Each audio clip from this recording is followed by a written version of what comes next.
rakkoon nutti hammaatee jiraachuu dadhabnee hedduu tuffatamnee nama gadi taanee dhibneef irraa baanee kunoo biyya teenya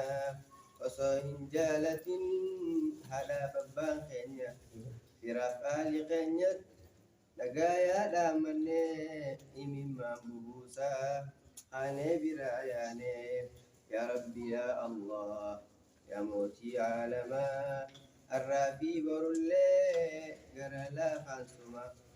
rakkoo fi bal'ootti sihi abdiin keenya ati nuuf dirmadhu obboleeyyan keenya maal jedhan si himaa karaa sucuudiidha dinqiin isaa keessa wallaahi hedduudha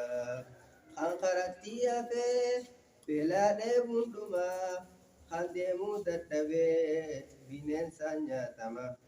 karaa kana keessatti waa meeqaa qunnamee fixuu hin danda'u ani yoon hin hime akkatti rakkatee yoo seenee achillee dinqiin jalaan haftu ni jirti ammallee yoo dhaqes waan turuu shurtaadhaan qabama achitti qabamee barniichaa baakama makiinaa horsiisan mana hidhaa geeysan tan achii faajinqii himuun danda'u an Sacuud Araabiyaan samaaf nuu jibbiti lammii biyya biraa dugdatti baadhatti amma qofaa miti duraanuu nun fadhan bar hedduu naa didde naaf galuu didde an yaa rabbi yaa Allah yaa mootii caalamaa har'aa fi borullee gara laafaan sumaa rakkoo fi bal'oottis sihi abdiin keenya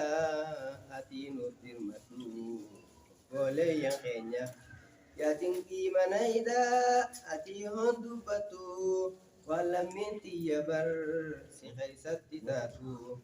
akkan taanee tahan bar hedduu rakkatan bargaaraa naa nyaataa ibsuun danda'u an daa'imman manguddoo faatu achi jira tan taana daaranii tan biiraatu jira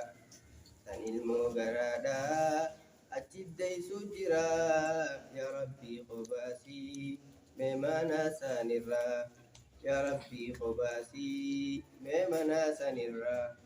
jireenyi hammaatus abdii hin muurinii rabbi irratti hirkadhu isumaatii isaaniif hundaaf garaa laafaa isaa abbaan balaa yaa rabbi irraa kaasii jireenyaa golgola yaa rabbi yaa Allah yaa mootii caalamaa har'aa fi borullee garaa laafaan suma rakkoo fi bal'ootti sihi abdiin keenya ati nuuf dirmadhu obboleeyyan keenya